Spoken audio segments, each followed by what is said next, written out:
We all gas, no brakes, pumped up, no fakes. We spinning, we winning, we high stakes. We never miss, we all makes. Look at us dudes trying to prove, bringing you news with nothing to lose. Mike, Nick, Tony, Wayne, Method Man, we bring the pain.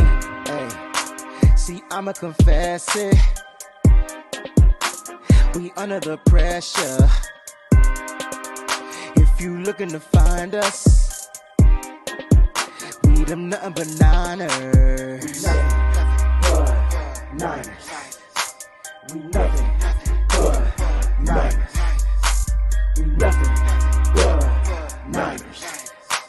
We nothing but we them nothing but Niners. Click, click, boom. What's going on, faithfuls? The Nothing But Niners crew is back. You guys asked for it, and he's here. Nick is back in the mix. My man Brian is over there, fellas.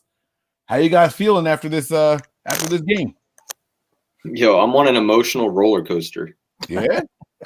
Like, whether it's life in general, whether it's football, like, you know, I look to the Niners as an escape of things, and it's just like you start off really good, and you're like, okay, you know, things are looking good. They're looking up, you know, scripted plays or not scripted plays. And then bam, you just lose all accountability of this team. And it's just, I don't know, man. This team, like I said, it's just an emotional roller coaster for me. Yeah. It's like you want to do so good, and then you see things and you want to deny things, but there's just a lot of things that we can't keep denying. So that's how I feel right now. Yeah, we're going to talk about some of this stuff, man. We're definitely going to dig into it. What about you, Brian, man? Just a quick raw. Yeah, we talked about it pregame. I mean, I really didn't see us being able – actually, I think we were more competitive than I thought we were going to be with our players. So, that speaks a lot about the depth of this team, the ability for those guys to step in there into different roles even. You got, players moving up into the linebacker positions. You got, Sharks out, so Taylor's in. I mean, it's just our defense held their own. I mean, I know the refs didn't like some of the stuff that we were doing apparently, but that seems to be par for the course with this team, at least over the last few years. But, like I said, to me, it was kind of a bright spot because it was better than I had expected, better than I had anticipated. Interesting. All right. Very, very interesting, man. I'm going to run through some of these formalities really quick. I know it played at the end of the graphic, but just make sure you guys, if you're a first-time watcher here on YouTube, we want to thank you guys for checking us out. Hopefully you enjoy the show. Give us that thumbs up and also subscribe and turn on your notification bell. So that way you know when we're going live for like breaking news videos and things like that. Also, hit us up on a couple of our social media pages. We have Twitter and Snapchat. That is Nothing But Nine ERS. We also have Facebook, Instagram, and Twitch. That is Nothing But Niners, spelled all the way out with no numbers in there. Then we have a website also. It's www.nothingbutniners.com. I'm your guy, 49ers Mike _NFL. Down below over here is my guy, Brian, STAR9_9R. One day I'm going to say it without messing it up. One day it's going to happen. All right. Then over here on this side is my guy, Nick. He is 49er Faithful 365. Make sure you guys go and give him a follow on Twitter. And guys, man, I kind of agree with what you were saying, Nick, like the emotional roller coaster, it's ups and downs. I went into this game with no expectations. I expected an ugly loss, and then the scripted plays come. You're like, yes, there's a chance here we can be competitive. You can script your offensive drive. You can't script the defensive drive, and the defense looked good. So I was like, okay, we got a shot at being competitive. And then once the scripted plays for the offense were done, it just seemed like everything hit the fan, and it just went haywire. Let's start on the offensive side of the ball, since that's what a lot of people are going to focus on. I saw it become popular on Twitter to say, if Jimmy G was in here, we would have won this game. We saw what he did last year. Come on. I want to hear you guys' thoughts on that. I don't think we would have won the football game. But I still think Jimmy gives us right now, out of the three quarterbacks, the best option to win. Mm-hmm. I think everybody agrees with that. Yeah, I'm not going to say that. Look, there was a lot more in this game than just a quarterback play that what hurt us. So I wouldn't go out as far as to say that the Niners win this game if Jimmy Garoppolo is in there, because obviously that's speculating. But there was a lot of other things that went wrong in this game other than quarterback play. So I'm not going to just put it on Nick Mullins. I'm not going to put it on CJ Beathard, his one play. I'm not going to put it on, just an individual just per se. I think there's a lot of people saying, but I'm not going to just put it on Jimmy. I mean, I'm not going to just put it on Nick. I can't say that if Jimmy was in there that we win this football game. No, I think Nick gives the team, he spreads the ball around a little bit more.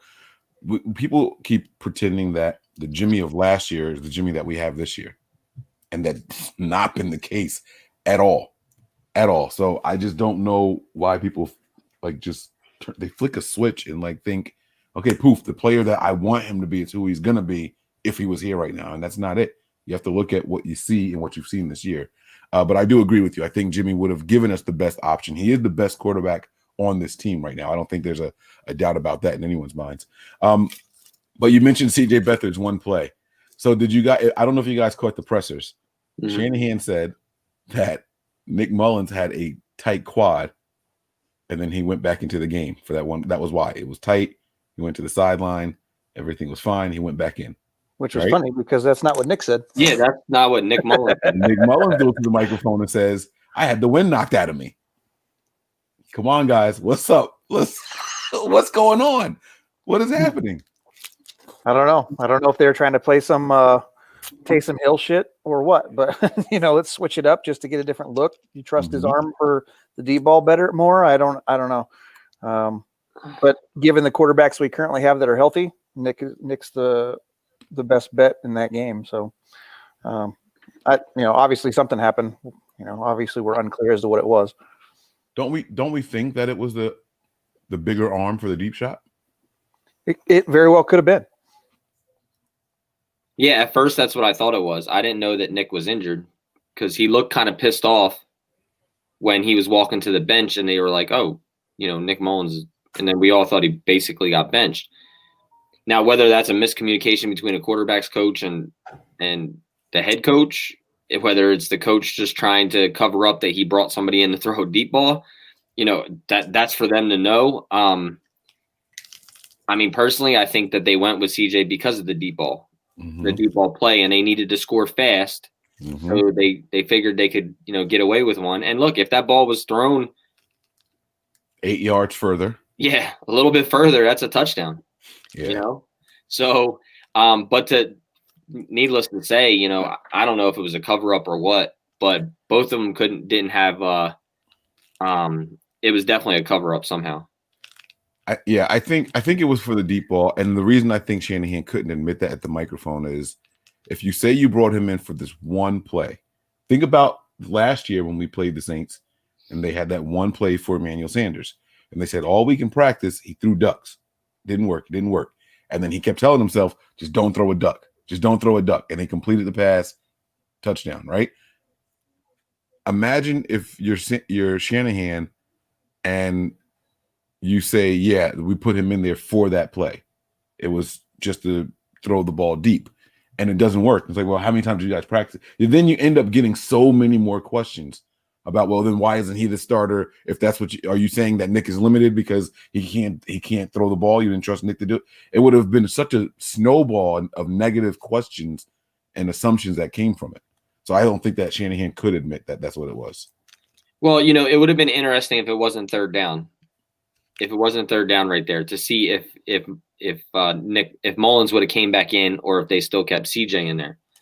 So, that's where I kind of get thrown up in the air. Like, was it a fluke thing to where you're bringing CJ in just because of his arm strength and hoping that, because he does that a little bit better than both of the other quarterbacks on the roster. That's where I'm kind of like, were you trying to utilize this guy, on one play to get something going? And then if they get that, does CJ Beathard stay in a game again and then fake something and come out and Nick Mullins comes back in? Right. Like what would have been the outcome if that play is connected, right? Because if you make that and then you pull CJ Beathard, you're still showing your hand that you're using him for a deep ball. And then you just pull him out. Or then you go and say, well, Nick was injured. We just threw that play, such and such. So It's And see, kind of hard. here's where they really messed up. Even if you're like, we've seen where a team will fake an injury, that player has to come out, Right. or not even fake. Even if they really are injured, they have to come out. But there was a timeout before that play happened. They went to commercial, they came back, and CJ was still in there. So now that tells us it was a play. It wasn't the injury because he said he was fine right away. Right? Wasn't there a break in between? I felt like there was a break. I could be wrong, but I felt like there was a break in between. But I could have also been thinking about. I was reading the group and then watching it live on my TV, which is behind. So maybe it was just a break for me, So maybe I'm wrong there. Yeah, I don't remember. I'd have to go back and look at it, but I don't remember if there was a break there or not. And we'll be able to answer that once we watch the tape a little bit. But yeah, this game is just, I don't know, man. I'm like, today, I mean, obviously I'm going through a lot of stuff right now, but you too, but I just was not excited for this game. Like, I'm just like, I feel like I'm back 2 years ago where it's like, all right, yes, the Niners play today. I still think we have a chance to win every time just because I have that much faith. And then you go out and you're like, you start 10-0, and then you start getting, then you get a fumble on a punt and you get it back and you can't score. And you're like, damn, we missed an opportunity there. And then it's like, oh shit, it all rolls downhill. Here we go. Yeah. And then here we go, and it's like, I've been trying to hold off as long as I could about scripted plays and doing well with scripted plays and things like that. And I'm really starting to think like, I mean, obviously we couldn't get a run game going tonight, right? Either way, whether that's on McKinnon, whether it's on the blocking, whether it's going up against a really good defense, either way, we couldn't get a run game going tonight at all. 22 was killing us, right? I mean, the first play of the game, first play that he made, that blitz off the outside, and he just, swallows Jerick McKinnon whole, and didn't even spit his ass back out because he never showed back up. So, we talked about this before. A lot of this tonight, in my eyes, had a lot to do with pass protection from the running backs. It was horrible. You couldn't get a run game going, so the play action wasn't working. So that takes away a lot of things that Kyle Shanahan can do. But then again, on the other hand, you look at why the hell are you calling these plays when you know that they're not working? Right. That's so what I it's like, do I blame it on execution of the offensive line and the backs being able to block, execution of the running backs not being able to get out, or do I blame it on the execution of the play caller, Kyle Shanahan? So, because we look at this, like we said, we talk about the scripts all week long, and on every show, we talk about this offense for some reason moves very well when it's scripted plays or a 2-minute offense. They usually run the plays in those two time frames really, really good. And then it's like in between, if they don't get one or two little breaks, it's 3 and out, 3 and out, 3 and out. And it's just like they're not moving the ball. So, man, this was a tough one, man. And then you get Drew Brees out and you get Mr. 30 for 30 in there, and you still can't do anything. So this is, I don't know, man. We'll dig into this game and I'll give more thoughts on it, but I don't want to take over a whole show and talk. But it's frustrating to say the least. And I know it's injuries and I know a lot of things. Look, if this team is healthy, it's a whole different team. And we can't sit here and deny that. Look, there's a 3-way tie in the NFC West right now.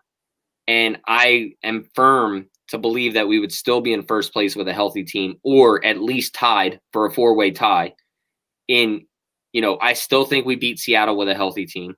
We've already beat the Rams with an unhealthy team. I think we beat Arizona Cardinals our next game, because I think they beat us fair and square. And I think there were some mistakes on that game, and it was, no preseason, things like that. But with a healthy team, this team's a whole different team, man. It's a whole different team. And we're not going to see that because we have so many free agents next year. Absolutely. No, I agree with everything you're saying there. And, and it really just irritates me. It frustrates me as a fan. It irritates me just because we say it every week. And obviously I know that they're not tuning in and heeding what we have to say. But when you do the same thing over and over and over with failure and expecting different outcome, what is that called?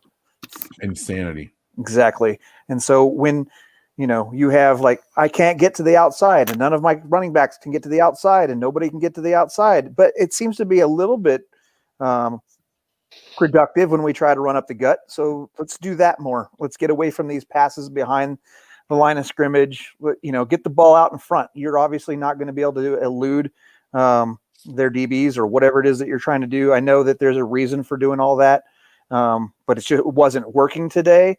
And whether or not our offense has been exposed from some of the teams that we've come up against this season, I can't say that that's true or not true, but it obviously wasn't functional today. And to just keep doing it was just craziness. Mm-hmm. Yeah, it's crazy. Real quick, this comment, Lycan4647 says gives us $5. Appreciate that donation there. He says, on the bright side, we're getting a nice draft pick. The injuries have killed this season. Get a quarterback for next year when we're healthy. 2021 will be our year. But will it? That's my question. Will 2021 be our year? Because you have 26 free agents on this team. You have a lower cap number. If you're going out and getting a quarterback, you still have – if you get rid of Jimmy, you still have to build around him and get this offense clicking. And we know that Kyle Shanahan's quarterbacks don't produce year one. They normally don't produce year one. So really is 2021 our year? Whether we get a new quarterback or not, I think we still – I said this before, I still think we take a step back, even though, if we take and go get somebody else with Jimmy, and that's not meaning we take a step back for good, but I still think we take a step back that first year. And then you're losing a lot of your defensive backs. So most likely, I don't think – we talked about some guys the other night who's still going to be here, who we think is still going to be here and who we don't think is going to be here. So, there was a lot of guys that we said that we're not even sure it comes back. So you get that chance with the Super Bowl. And we talked about this in the beginning season. And a lot of people were saying, no, our window's open for the next 3 or 4 years. And I think Mike and I think we both said, it's not open that long. You need to win now. If I'm thinking correctly. But Super Bowls don't come that easy, man. If it were that easy, everybody would be doing it. So I would say that our window would be open longer if it wasn't for the cap reduction next year. Because of that change, and it's not just us. It's like 10 teams that are already in the negative for next year. 9 teams, I think. And so, like I've said before, either the owners are going to have to come up with more money, or you're going to see a completely different, landscape next year when it comes to how these NFL teams are set up. Because you're going to have so many free agents that aren't going to have a place to go because nobody's going to have money to pay them, or the teams that do have money, like the Browns or the Raiders or the Colts or whomever, they're going to end up signing all these superstar players and be absolutely impossible to keep up with unless they run into an injury bug like we have, Well, that's what you want to see. Well, I expect to see that happen. You're going to see, you remember when the Colts, I don't know if they're still like that, but the Colts had like $198 million in cap space. Like it was just. Yeah, like 2 years ago. Yeah. Right. Yeah. Right. But the Browns are a team that will go out and just get any and everybody. They'll sign everybody, and then they don't know how to make the talent play together. So that's going to happen. All these guys, these guys are going to get paid. When all these players hit the free agent market, they're going to get paid. I still think the league has to figure out something with this salary cap. Maybe have a year with no cap or something. I don't know. Like, isn't that like a self-implemented rule? Like they can just say no if they wanted to. I don't know. It's weird, but there's ways around the salary cap though, and that's the thing. Like you see it now. You see the Chiefs do it. You've seen the Cowboys do it. You've seen the Seahawks do it. You've seen the Rams do it. But they do it because they have players who are willing to take lesser contracts, even though it may be a huge like if you want to say Pat Mahomes, right? Like he's got a $500 million contract, but the next few years of his contract are minimal hits on the salary cap. It's like what Brady used to do for the Patriots. He'd sign this huge deal, but then he'd restructure so that his base salary was minimal in order to get better supportive pieces around him, which made him more, made the team more productive. And like I said, unless Jimmy's willing to do that, I just don't see how they're going to move forward. Yeah. So Easy Tino, he's $4.99 donation here. He says Kyle is not a leader. Period. Full stop.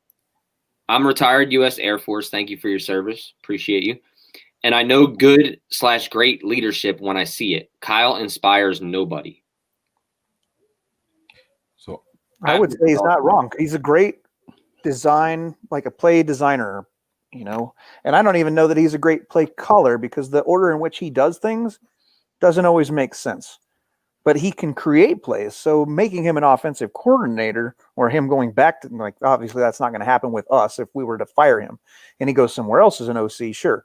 But I would like to see him just be the head coach and hire an offensive coordinator to use his playbook, but call it differently. I think somebody else could be more creative with his than he is.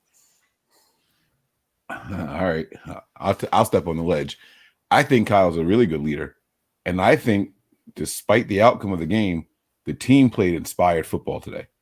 I didn't see quit in the guys. Now, but who's that inspired by? It's not inspired by Kyle. You don't think so? No. I mean, it's here. It's in the building. Maybe it's not Kyle. You know, maybe they're doing it for each other. I'm not sure what the motivational factor is, but I can't say that. I don't think it's here. I can't say that the people don't look inspired. They were playing hard, and they didn't quit. These players, I saw some of them. I think tonight we saw some of the best catches we've seen in the last 2 or 3 years. The 50-50 ball that Kendrick Bourne snatched away from the guy. He lost one in the end zone, but that was a poor throw also. The one-handed catch by Jordan Reed in the first half. Yeah, we said that dude has some hands. Yep. The Brandon Ayuk play on the sideline where it was like 3 people on him. How did he emerge from that? There were phenomenal catches tonight. Like, this team was fighting. They were trying. You know what I mean? You saw Austin Walter come in at the end of the game, and he was running like he had never ran before, like a kid that you just let OD on sugar. Like, they were just going. Like this, he was running hard. They were playing, in my opinion, inspired. We might not be able to execute, and we might not be able to win games, but that doesn't mean that you're not inspired and you're not going out there and giving it your all. They played with a lot of grit tonight, man. And I that's the one positive thing that I took away from the game tonight. I agree with you, Mike. I think that Kyle is still a leader here. You hear players talk about it all the time. It's like, you know, you hear them talk about, and I know that there's a lot of, you know, guys out there that, you know, will back up their coach and things like that and back up their other players and things like that. But you've also hear guys go out on the ledge and say that the coach isn't doing their job. So, you know, especially these guys who are here for the last year, like, they don't have anything. They're losing. They're not playing good. They're not playing good football, but they're also not giving up. And I still think Kyle is that bead that holds it all together. And I can't sit here and say that Kyle is not a leader, because there's some things that we question, and there's some things that we're like, wow, like, he really did this. Like, you took a 4-12 team to a Super Bowl, and this year you're battled. There's not a game this year that we haven't lost somebody that's out for a season. And the back of Kyle Shanahan is up against the wall. And if this team wasn't showing leadership and Kyle wasn't showing leadership to this team, I don't think they play as hard as they're playing tonight. They still played their ass off tonight. Like, they still tried as hard as they possibly could. And that's where, you know, like I said earlier, if this team is healthy, it's a whole different team. And it's not just because of leadership up top, as in John or Kyle, but, you know, even players. Like, you know, this team is making the right decisions at times when it doesn't look like it's right. I just can't put this on Kyle, man. I really can't. Like, I think he is still one of the guys that wants players to come here. Like, players, a reason why players want to come here is because of Kyle Shanahan. And I think that, you know, John Lynch has a part in that as well, due to the fact that he played football. You know, Kyle has been, you know, this guy who's been well, I don't want to say represented, but, you know, well known in the NFL for his play design and getting players open. And the players that leave still talk good about Kyle Shanahan. Yeah, what I find that good leaders don't fold in the face of pressure. And I've seen that over and over with him. Yeah, So while he may inspire people to be the best that they can be, I don't find him to be a true leader because he either, he doesn't finish out the second quarters. I hate when coaches do not finish out a second quarter. You should treat that as if it's the end of the game, especially when you're behind. There's no reason to leave minutes on the clock, leave timeouts on the clock. There is no reason for that. So for me, that's why I say that. I'm not saying he doesn't inspire people or he doesn't get people to come here because they like his playbook and they think that they'll be, better players based off of what they're able to do in his offenses. But I don't think that he is a great leader. Yeah, you know what? That's true. So I think there's a difference between being a leader and inspiring people. I do. So I focus on the inspiring part, and I think we saw inspired ball tonight. So that's the part I focus on. Because what you're saying is the same thing. Nick, you remember the halftime of the Super Bowl, how pissed off I was. Like, why are we doing this going into the locker room? This is the Super Bowl. You know what I'm saying? Like, so I understand exactly what Brian is saying. So I do. I get it. Let me see. Let's get this one too. This is from Marine Ranger, $10 contribution. Thank you. He says, CJ Gardner-Johnson got us 3 times this game. I'm sure he got his revenge from last year against Kittle. However, we need to work on in-game adjustments. Trent Williams went to the podium and was talking about this, and he said by the time we made the adjustments, it was to the point where we had to pass the ball more. But he wasn't talking about this guy, but he was talking about how late they were to make adjustments earlier on in the game. I thought that was interesting that he went to the microphone and said that in his presser. He was like, yeah, the run game, we kind of struggled, and some of that's on the offensive lineman. He was like, but, when we finally got to the point where we could make those adjustments, it wasn't time to run anymore. It was time to throw. The in-game adjustments are always so delayed. And it's like everyone else in the world can see it coming. Why can't we figure this out? That Hill is back there. He's going to run the ball. Like, he's going to run the ball. Be prepared to stop the run when you saw Hill in there. You see this guy coming over on the sideline, Gardner-Johnson. He's coming in. He's not even looking at the wide receiver. He's coming in hard. Why is no one there to pick up the blitz? Why is there no one there to chip him? You know what I mean? Why isn't there a hot read over his head? It was so upsetting watching this happen over and over. It's that insanity thing, man. It's that damn insanity thing you're talking about. I know you guys had to be bothered by that shit too. Oh, there was a lot that bothered me tonight. I mean, I'm not just going to say tonight either with in-game adjustments. It's just like, it keeps rolling me back to how much this team is hurt. And is it the team that is holding back? Look, we all talked about Jimmy Garoppolo. Is Jimmy Garoppolo holding this football team back? Is Kyle Shanahan holding this team back? Is the players not being healthy that we go out and get to run this offense not being there holding this offense back? Is there things that take away from that? And if you put all 3 of those together, I think it's a little bit of everything. I think it's a little bit of Jimmy not being healthy, playing on a bad ankle, or just his play overall holding the team back. And then I look at Kyle Shanahan and his play calling, and you're holding the team back because you're not being aggressive. You're not going for those aggressive plays, right? You're running the clock out going into halftime or in a fourth quarter or whatever it may be. Like your style of game play calling changes throughout week to week and game to game, but more so we see, I don't want to say a fold, but a concede going into the half, right? So we see that. So is it Kyle Shanahan's play calling holding the team back? But is Kyle Shanahan not being aggressive like that because of what he has on the field and saying, okay, we're in a good spot right now. Let's just keep it right here. No mistakes happen. Bang, bang, go in. We come out with a different – and this team used to be a better football team in the second half. It's not that anymore. This football team is at its greatest point in the first 25 plays.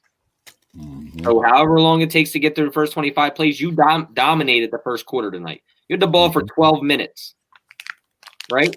And they had it for 8. We had 9 first downs. They had 8 yards. Like, you dominated. And then when that ran out, What happened? Those turnovers suck the life out of the team. Oh, too, yeah, absolutely. I mean, look, and I don't even think 2 red zone turnovers is crazy. well, I don't also special teams. I don't think Hightower was there tonight. What? Because he had a family emergency. Oh, So I didn't read somebody that. else was coaching the special teams tonight. I believe I heard that Tim Hightower was going to be staying back because of a family emergency. He wasn't going to be going to the game this week. Huh. So we had a lot of special teams follies tonight. Yeah. 2 of them, to be exact. They reminded me of friggin' Kyle Williams and the other one where it touched dude's leg. I can't remember what game that was.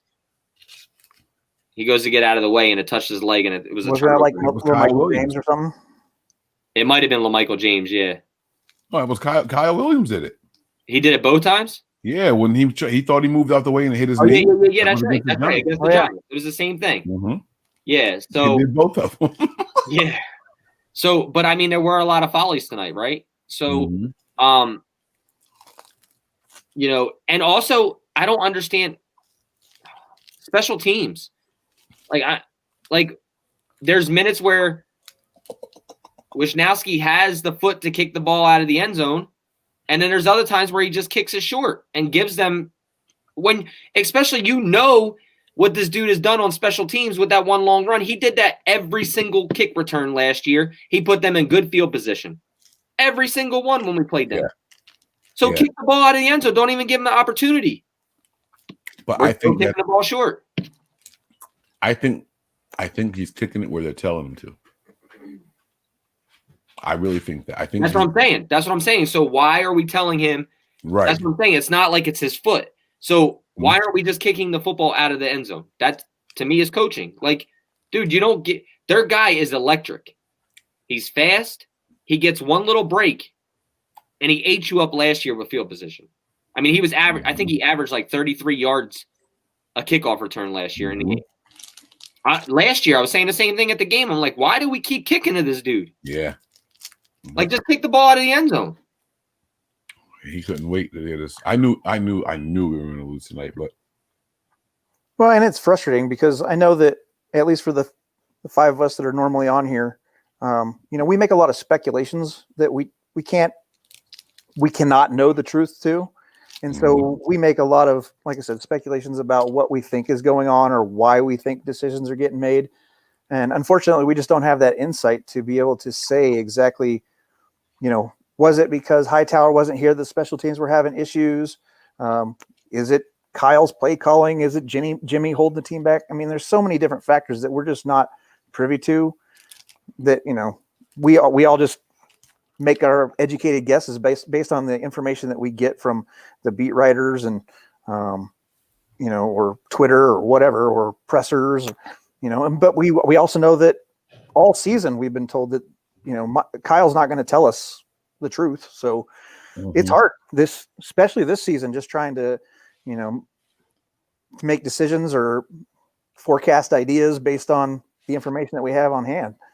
And so it's kind of hard to say how this is going to be better or how it's going to get better, if it's going to be better next year. All we can look at is what's happening. And right now what's happening is every game we have season-ending injuries to our players.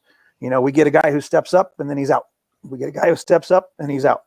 yeah. So, I mean, how long can we do that for? How long is that sustainable, during a season? Well, that's it. And I agree with you. I think a lot of that has to do with player health right now. And a lot of things aren't sustainable. I mean, you've seen it tonight, right? Jerick McKinnon obviously is not a 3-down back anymore, right? He doesn't have anything speed-wise, vision-wise. I mean, he had you can't even utilize him in what he's best at right now because you couldn't get the football off. But he's also he's probably the poorest. We've talked about this before. He's probably the poorest pass protecting back on this team. He's not good at all in that. If technical, Tevin Coleman is probably the best pass protecting back on this football team. That's what he's good at. Not that he can't run the football too, but something's got to change, man. Like, I don't understand. Like, JaMychal Hasty was never good in college. with pass protection. So that's why he's not out there. He's a bigger back, but he's not good at it. So you're running the leg. You're giving Jerick McKinnon tired legs, right? And then you see this guy, Austin Walters, tonight, who had, 2 or 3 good explosion runs. He's like trying to prove something. Give him the football. Let him try. Give him the football. And I still think we weren't giving Hasty before his injury, the ball enough tonight to try to make something happen. No, I couldn't understand why they just kept going back with McKinnon. I just don't get it. I don't get it. Well, we've talked about it before. Kyle has his favorites, and that's what it boils down to. I mean, I'm just going to keep putting the rock in this guy's hand, whether it's effective or not. That's how it seems sometimes, right? And so it's frustrating to us as fans that that's what he's doing. But there's got to be a reason for it. There has to be a reason for everything that Kyle does. Is the reason – now hear me out on this, and I don't know if this is it or not, but this is probably a legitimate question. Before you say this, let me get this comment off. All right. It's been up for a while on this. Asa Lee in 88, when the 49ers were 6-5, the players did not play for the coaches. They played for themselves. Kyle is not a good leader. I don't know what you guys are looking at. But, yeah, we touched on this before we pulled the comment up. So, but thank you, Asa Lee, for the contribution. Back to my theory, and it could just be that a theory, but Jerick McKinnon's a free agent next year. Right. And are we utilize him right now, while the season the way it is, as much as we are, to see if we're going to bring him back next year? Well, I hope not. Well, I'm just saying, it could literally be one of those reasons. Let's see how much you hold up. And I don't believe that's what it is, but we're sitting here looking for theories. I'm like, No, but that's fair because, I mean, you look at who do we have on the roster who's coming back next year? Mostert. Right now, Mostert, Hasty, and Walter will be back because he'll be exclusive rights. But, I mean, well, I don't know. They might have I haven't seen his new contract. But anyway, so that may be something that you're absolutely right. They're looking at to see whether or not they want to bring him back. I hope that's not the case, but it could because he hasn't played here. And that's the thing. So, like, he's not being – so you're looking at – like, I'm just thinking this way because, look, we know Mostert's going to be back. We know he's probably going to be, a 2-down, possibly 3-down back, right? Look, we can't sit here and say that Mostert's a 3-down back either because he can't stay healthy. And that's been one of his problems. Now, when he's out there, he's electric. Now, don't get me wrong. I'm not trashing on Mostert. Right. But you're going to need another guy here. And you want to see Hasty, Walters are guys that are coming back because they're on low contracts. They're undrafted guys. They're going to be back. McKinnon is a guy that you paid all this money to, restructured because of injury, and now you want to see what he gives you in your offense. And you're playing him now to see how well he can hold up. And he's really your only option as a guy that's been here for a while. That's healthy. And that could be it as well. Sure. All so right. Mark says, wait. I want to answer your question. I think the reason why we're using him so much, I don't think it's about evaluation for next season because I think Kyle already knows that when he was healthy and he was here, how he wanted to use him. This version of McKinnon can't do what he wanted originally. So now I think this is almost like an executive decision. Like we've given this guy $14 million.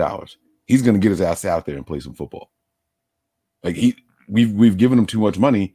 We're down on backs. He's going to go out there and he's going to play. If I have to choose between the guy who I paid $14 million and a guy who is getting $300,000, that $14 million dude is getting his ass out there. So I think it could be one of those things. And especially because every time you look through the books and you're projecting forward, you know that you don't have money. So now it's like, damn, we're broke and we gave him this much and we need a back to go out here and do a job. No, you're going to go do this job. You're going to go play. I was trying to hit new comments and I accidentally hit the comment. So if you can still see it, pull back up. I can't see it. Yep. Go ahead. There we go. My bad. Mark says, do y'all feel Kyle is tanking? Air quotes. Based on the decisions he makes, such as the shuffling of the O-line, the poor play calls, I feel like he honestly doesn't care. He did shuffle twice tonight. I don't think that there is necessarily a coach in the NFL who's going to tank a season.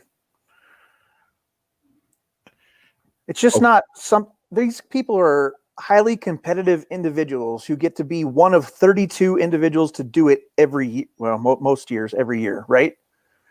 I just don't think of it. Like, as fans, we like to say, oh yeah, they're just tanking for this number one player. But we also know that number one player isn't always going to pan out. So why would you throw away a season for someone that you don't know is necessarily going to be anything for the chance to maybe be great? I don't know that somebody wants to put their job on the line for that. I mean, tanking is a tough word. Like, I'm purposely losing, but I also think that coaches can hold back. They don't go into their bag of plays. You know what I mean? Like, they can be a little more reserved. And I think you're going to see, we are such fans that we're blinded by reality. Reality is most of our team is injured. So most of these people don't know the plays the way Kyle would want to run them. This isn't his starting unit. From the quarterback to the tight ends to the running backs to all your skill position players, it's not the starting unit. These guys aren't in that part of the playbook the way George Kittle for 3 years has been, or Sure. Jimmy. You know what I'm saying? Like, so it's, Right. it's different. We have to be real, but we're such fans that we want to see the same. We don't want to see a decline because of personnel. Right, but you look at like where we're sitting in the NFC West, right? So we're 2 games out of first. The rest of it is a 3-way tie. But the injury bug could happen to anybody. Say Russell Wilson breaks his leg. Well, guess what? Seahawks ain't going anywhere without Russell Wilson. Not happening. You know, if something happens to Kyler Murray, shut it down. Arizona's done. Right. You know, there's so many things that could happen. I just don't see a head coach saying, you know what? Let's wrap it up for the year. We're going to go away. We're only halfway through the season, but that's enough. I just don't see that happening. Yeah. No, I mean, like I said, I do think you can be pulling back a little bit, but there have been examples, I think, of teams tanking, like for real, just, there was an entire hashtag suck for luck. Like, there were people out there doing that. You know what I mean? Like, it was a thing. We've seen the Browns do it before. They did the whole Moneyball thing. Remember? It was like they brought it over. So we but definitely, I don't think they were tanking. I think they were just trying something different because it worked in baseball, and so they were like, "Hey, let's see if this works for us." And obviously, that didn't. Because we talked about it before. There's too many pieces versus how you can look at something with, right. It's a bunch of one-on-ones in baseball, right? I just think it's different, and the reason I don't think this tanking is taking place. And I think Kyle's trying to do the best that he can with what he has on the field. It's kind of reminds me of like the Bad News Bears, right? Like, nobody wanted them. They just weren't that good. You coach them up. And I think Kyle still tries every day to coach this team and put them in position to win. I also don't think that there's a tanking because, just like Brian just said, we're 2 games out of first place in the NFC West. 2 games. Like, yes, a win would have been great tonight because then we would have only been 1 game out. But, like, we still have to play the Seahawks again. We still have to play the Rams again. We still have to play Arizona again. And most likely when we play them, we'll be a healthy football team. So why are you going to tank when you're so close that those are 3 games that you could win and put yourself in really good position if you play and start getting some guys back that make this offense roll. I'm not going to sit here and deny that this offense doesn't run differently with a Deebo Samuel and a Raheem Mostert. Sure. And even a Jimmy Garoppolo. Right, but when you look at how our backups, our depth, that's what I'm saying. Right. Like, that's why I start off the show. Like, our depth is so great that we're able to keep up with a team that obliterated Tampa Bay last week. Let me ask you a question. And let's be honest with ourselves, right? If you take the Rams and you take their 2 top pass rushers away, Aaron Donald and who else there? Corey Littleton. Is he still there? What? Is it McDonald? Who's the guy on the edge? I don't know off the top of my head. I can't think of his other name. But either way, you go and you take 2 of those guys away, and now you're putting it on Fred Warner, your linebacker, to help you, right? You move one of your other guys who's good on the inside to the outside where he doesn't normally play. No, it's not an excuse for Eric Armstead, but it is an excuse, as in that's not his position. We say this all the time. We say, oh, you're playing him out of position. Blah, blah, blah. So you take two of those guys away. Is their team and is their team going to be doing as well as they are right now? No, right? You take a Nick Bosa and a D Ford away. That's a huge blow to this defensive side. I think if you rip away all of the players from every other team, the same players that we've lost in their respective positions, there is not a team that will be as competitive as we are right now. Right. Right. That's what I'm saying. I do agree with that. The problem is that we're so competitive that people think that we're not trying hard enough to win. That's the problem. We see how close we were. We see the glimpses of success in each game, and it's like, man, we could be doing better. I think Kyle's losing on purpose. That's how we end up with those questions. Are we tanking? Like, what's going on? Why is he shuffling this and why is he doing that? Right. Well, you also got to understand that Colton McKivitz was a draft pick. They got to get him in there at some point. Right. He's got to get some reps, So it's just hard to watch because it's our passion that makes us say we can do so much better. We're right there. We're so close. Why didn't Jimmy Ward catch that interception? They had him right in the hands. Like we want this perfection because it's there. That's the thing, Mike. There were so many opportunities tonight, and the players just didn't execute. Mm-hmm. The 2 turnovers in the red zone. You get it. You get a fumble. You do nothing with it. You give the ball. Then you stop them on a big third down. You get the ball back. You fumble it on a kickoff or a punt, and you give the ball back. Right. Two turnovers came in within the 30-yard line.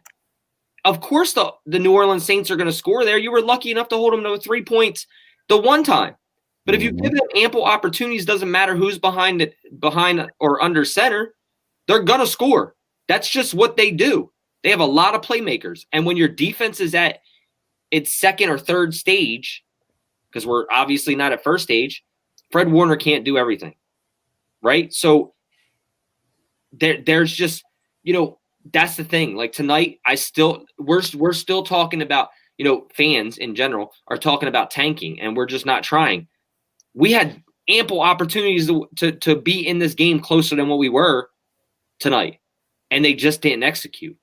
So why are we blaming tonight's loss on Kyle Shanahan and holding back, or Nick Mullins and his piss poor play? Because I think Nick Mullins was a problem tonight, but I also think special teams was a huge problem.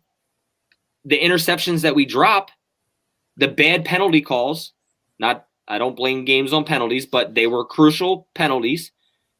The one where we hit Drew Brees and, the guy didn't even have his hand to throw the flag out until he seen Drew Brees just laying there. And then he's like, oh, he's hurt? Let me pull the flag. So, there's no – look, there's a lot – I think there's a lot of things too. Like you were talking about, Mike, with the switching of the offensive line. And I've been sitting back and thinking about this, right? Where is Weston Richburg in his recovery? He could really not be coming back. And we could be seeing if Brunskill can move over until we get somebody in here for a replacement. And Grossu's done on another contract. He's only here a 1-year deal.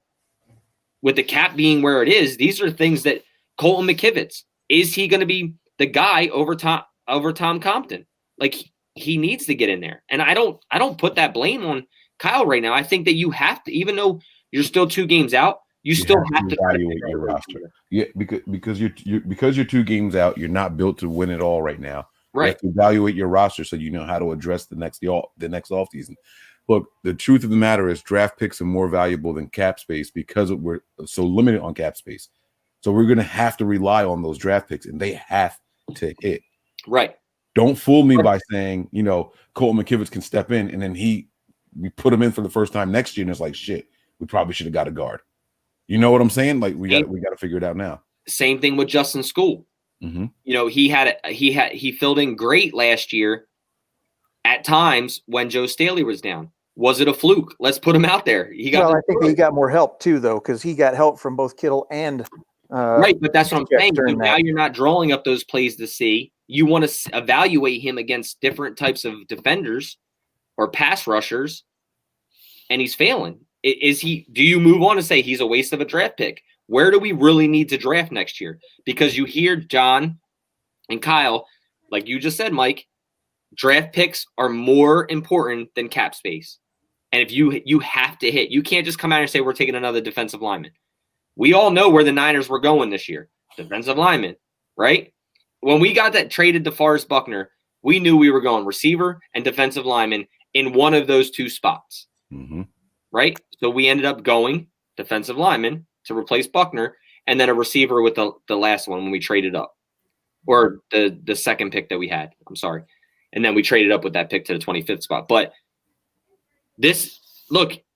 I still don't think that Kyle's not trying to win football games. I still think he is trying to win a football game. I still think he's trying to evaluate because of the situation we're going into next year. And he's still trying to be as competitive as he possibly can with what he has. And I can't put that all on Kyle. I still think Kyle is the right man for this job.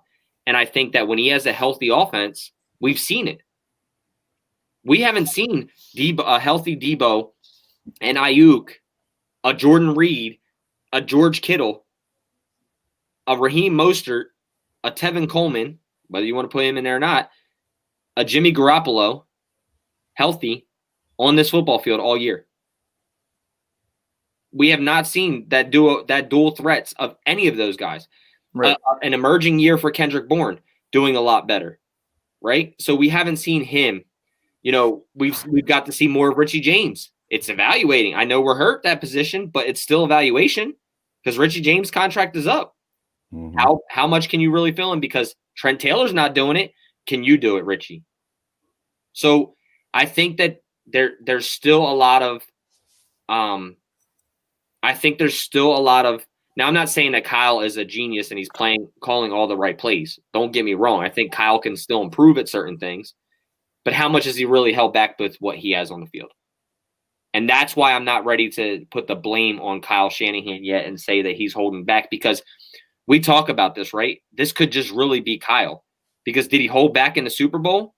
No, we just couldn't do anything. So if we say he doesn't dig in, I think at that time, losing a Super Bowl the way he did in Atlanta, he's digging into his bag of tricks to get that game. And I think we're all sitting here saying, well, Kyle's not digging into his bag of tricks. Is there really even a bag of tricks? Like, we don't know. Like, this could literally be what it is, and he goes by talent on the field and what he calls. And we know this offense runs totally different with Debo on the field and Mostert. Yep, it does. So, there's no denying it. And that Oh, go ahead, Brian. So the other part about the tanking part of it is, like, if you look at where this team is at, right? We're going into a bye week. We're going to come back. We're supposed to get all these players back they keep talking about. So if you're going to improve your roster, the possibility that we're going to potentially beat Dallas, maybe Washington, we'll see. We're already sitting with 4 wins. You get 2 more, and you're picking between 15 and 20. Right now, we're looking at 10 to 15. So who the hell are you tanking for? Blue chip athletes are 1 through 5, maybe 1 through 10 on a good deep year. We're not getting a blue chip athlete. So, with where we're at, unless all those teams that are being horrible this year are going to somehow get more wins than we have. And so I'm going to read this comment, but I want to ask you guys a question. Mark Espinoza, thanks again, man. He says, reason why Kyle is tanking: 1, a new QB, and he wants to move Jimmy. 2, he won't get blamed if we have a losing season because all our players are hurt. 3, if he did do the best he could, wouldn't be shuffling or making bad play call. Did I read? If he did do it's the best, he wouldn't. If he did do the best, he wouldn't be. Oh, so he's saying, like, okay, so like the shuffling lets us know that it's a tank, is what he's saying. If he was doing the best he could, he would put the best people out there and just leave them there and fight through it, type of thing, which is all stuff that we were saying before. But the more I'm watching this team, man, I mean, by the way, both can be true.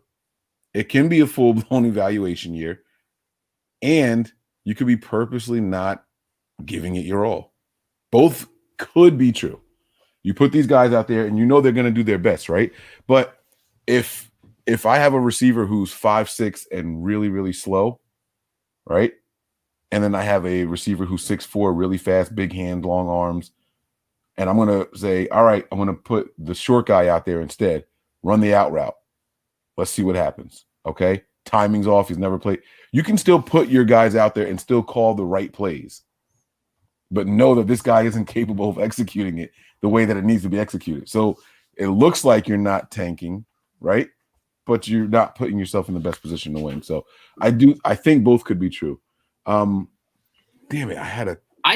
Mike, and just to touch on that real quick before you finish up, while you're thinking of what you're going to say, to me, tanking is totally different than what's going on right now. I think we have too many wins to even tank. Like, if you're tanking for a 1 through 5, like Brian said.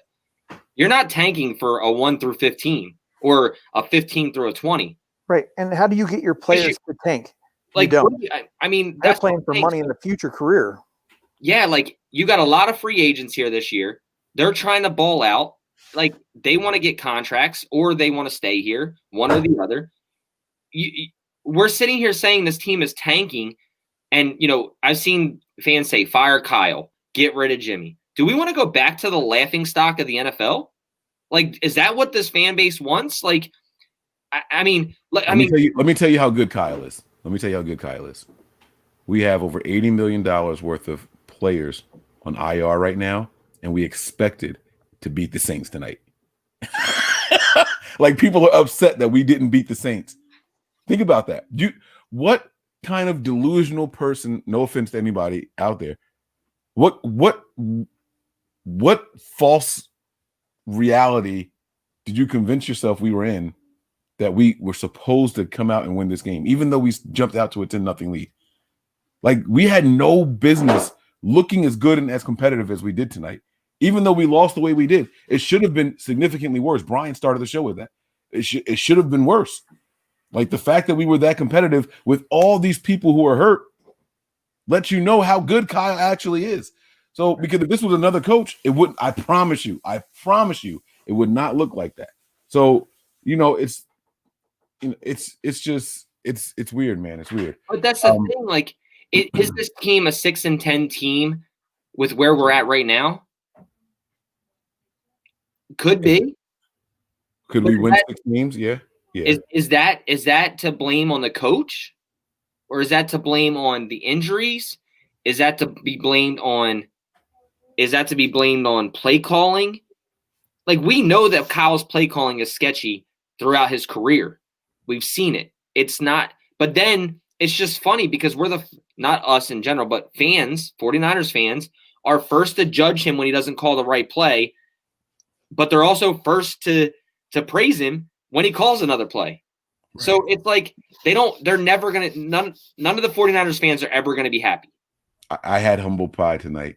That 4th and 1 in the first half where he did that after the Jordan Reed catch. I can't believe he didn't go for it. What were you thinking? Why didn't he go for it? Like, that was me flipping out. Then we went for it on 4th and 1. It was nowhere near. Right. Like, there you go, right there. That's why he didn't go for it on 4th and 1. So you can't have it both ways. I'm backing up what you're saying. Like, 1 second we're yelling about a play call, then we get the play call and it doesn't work because we don't have the people to execute the way he wants it to. It's that simple. So it's like, you can't have it both ways. Look, this is going to sound weird, but I'm still proud of this football team. I'm proud of the coaches. I'm proud of the players that are playing, even after a bad loss. Like, the Eagles game, horrible. The Dolphins game. You see what the Dolphins are doing right now? Mm-hmm. Like, they're playing good football. And then our game was something that probably boosted them, mm-hmm. right? Probably something that boosted them. Bring Brian back in real quick. He's good, I think. So look, I want to be angry at this football team. Like, I do, and I want to hold them accountable for certain things. But I just don't have enough to back up. And this is why I said earlier, I'm on an emotional roller coaster because I love this team to death, right? I want them to do nothing but do really well, and I want to see that 6th Super Bowl, right? So I'm emotional with them because I know what this team can do at full strength, and I'm expecting the same expectations with 3rd stringers in there. And that's where I'm wrong as a fan. I shouldn't be expecting this football team to be as good as they are when they have their team healthy. And I think that's how all of our fans are feeling right now. Yeah. We are expecting the same shit with 22 starters in there compared to 7. Right. There's a big difference, guys and girls. Yeah. We have our 3rd string running back as our starter, and we just lost our 6th string running back. So now we have to get another one. Like, think about how crazy it is, and yet we still are like, man, he could have done a better job. Like, bro, really, could he? But my question to you guys was this. We were talking about the bye coming up and the players that we might be getting back. Kyle hinted that there's 2 offensive players. He said 1 defensive player, maybe 2. Who are these players who do you guys think he's talking about? He said what? He said that there are 2 offensive players and 1 defensive player, maybe a 2nd defensive player that should be coming back following the bye week. I think Raheem Mostert Thank you. is one of them. Debo's probably the other one. Sherman. I think Sherman is definitely one of them. So who's the other defense? Because he said maybe 2 defensive players. So first he said 2 and 1. Then he was like maybe a 2nd defensive player. I saw a tweet from Blair tonight that made me think maybe it was him. Well, yeah, and they asked him about that specifically, though, didn't they?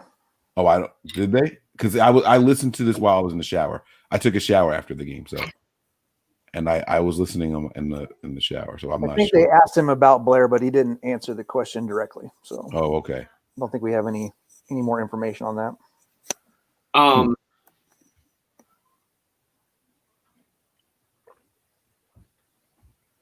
I still think D Ford comes back this year, bro. Yeah, no, I think he's going to be back this year. I don't know. They still haven't put him on IR yet, right? No. He's on IR. Is he? Yeah. Because I know that. Oh wait, yeah. They did it like 4 weeks later or something like that, right? It did take them a while, but they put him on IR. Right. Richard Sherman's the one that had the practice window that's open. But this was D Ford's 3rd game since they put him on IR. He played in week 1, and then he missed the next 3 games, and then they put him on IR. So that's week 5, 6, and 7, right? Week 1. Yeah, we've argued about this before. I don't think he's coming back. I don't think we see him back. If he comes back next year, that's a possibility, but that's all contract related to that point. And I think if he just retires, there's certain language where if a player retires according to the CBA, then we're on the hook for their whole rest of their guaranteed money for that year. So like if there's guaranteed money in his contract and he retires, then we're on the hook for whatever guaranteed money he has. We can't.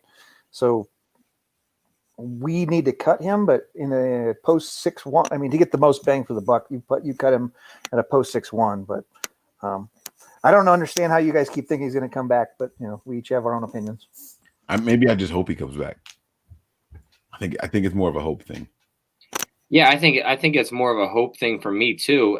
For 2 reasons. I mean, obviously he helps this team if he's healthy, and 2, I don't want to see a guy have to have an injury that that causes him to retire. Well, sure, I don't want to see that either, and I would hope that that's the case. However, I don't think that is the probable outcome. I mean, just being realistic.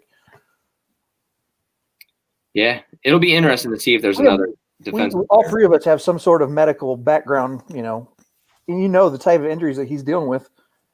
Yep. You don't want to bring him back too early, and then he ends up being crippled for the rest of his life because he wanted to come back and play, a game of football in a losing season or a season that we're not doing well in. Yeah. I just keep holding out. It could be him because, they've made that decision with other people. Like, they held off for so long to put him on the IR. So they were trying different things. Then you heard him say the things that are working are, he's starting to feel better. We'll see what happens. And now it's like he won't mention a name to who the other person is coming back. And we haven't heard anything about him in 3 weeks. So how is he feeling? Is what he did on IR making him feel better? Right. Is he practicing? What is he doing? So your guys' guesses, to be clear again, were Samuel and Mostert on offense and Sherman and who on defense? I'm going to go Sherman D Ford. Because I think it's too early for anybody else that's on IR to come back. Even Blair? I think Blair can come back. Blair's on the Blair pup. could come back, but He can come back anytime. I think the fact that Kyle didn't say anything when asked about that would lead me to say that he's not the person that might be coming back. Okay. Who else? I wonder who else it could be. The only other person that we have on pup would be Alonzo. Richard. I'm saying from the defensive side. Oh, Alonzo, when we did that trade, Alonzo was on pup, and then in Zacha was the other one. Wait, Alonzo Spellman's here? No, I'm just Get out of here. It was a joke. I know. I was thinking about the center, Richburg. Is he done for the season? Mm-mm. He was on the pup, but he had I know he had some kind of setback. Oh, yeah, I was gonna say, didn't he have a setback? Yeah. The only reason I don't think it's Blair's because he had another scope done, and that's usually he just had that like 2 weeks ago. Yeah, and it's a 3-week thing after the scope. True. We appreciate everybody's concern for Breezy, but that's not our place to tell you what he's doing. Yeah, no, he's all right though. Breezy will be all right. Yeah. He's a strong dude. He's on Twitter. If you guys are on Twitter, make sure you hit him up, man. He's talking to people out there, man. But yeah, so I don't know, man. Kiko's on the season ending. That's what Mark Espinoza said. No, he's not. He was on their pup list in New Orleans. Right, and he was actually back at practice right before we traded him. Traded for him, yeah. Yeah, right before we traded for him, he was back at practice. It was his first week back at practice this year, and then we traded him and we put him on PUP. So what do you guys think of the defense? We talked a lot about the offense, and I mean, just to give you a quick little synopsis, I was super proud of the defense tonight. I think Robert Saleh is a phenomenal coach. I really, really do. He tapped into his Bill Belichick bag tonight. You might beat me, but you're not going to beat me with your guys. Where was Michael Thomas tonight?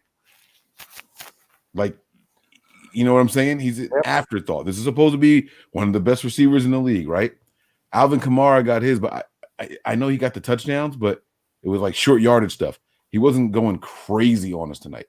I feel like that Robert Saleh is a really, really good defensive coordinator.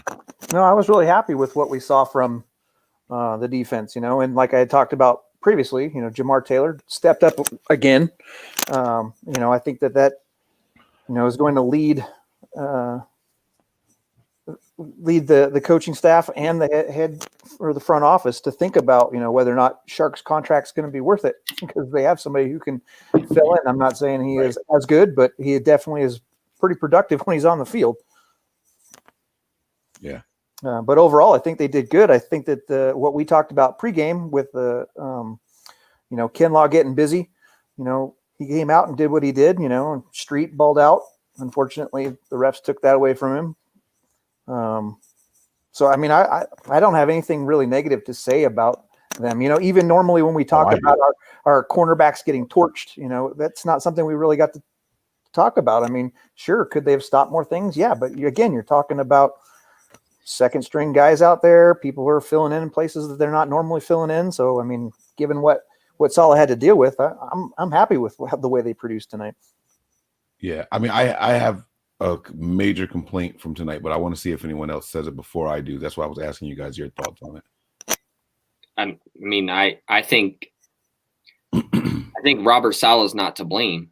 I think the lack of execution from some of the guys on certain plays with tackling was piss poor tonight. That's it right there. I mean, tackling was piss poor tonight. And this isn't a knock on Fred Warner, but there were some times tonight that he just overran the play. The one face mask penalty that he had, that's just, he made the tackle, shitty play call. But then you go and look at, not shitty play call, but shitty. No, he didn't make the tackle. The guy got past him, but it was when he was reaching. He grabbed the face mask. To grab the face mask. He let him go, and then it was a good stop too. That was a good momentum. And then it gave him a first down, and I think they ended up holding him to 3 even after that, which was really good also.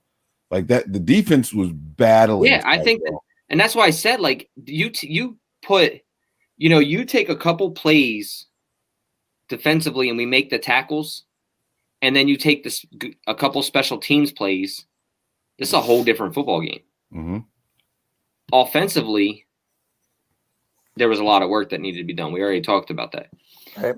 But defensively, my only complaint tonight was tackling could have been a lot better. And that's probably my only complaint tonight. Right. And we've been doing that for years. We like to hit hard but don't wrap up, and I don't understand that. I mean, as a fundamental tackling technique, when Pee-wee, as you're coming up, wrap up. So I don't understand why when you get to the NFL we see a lot more of this.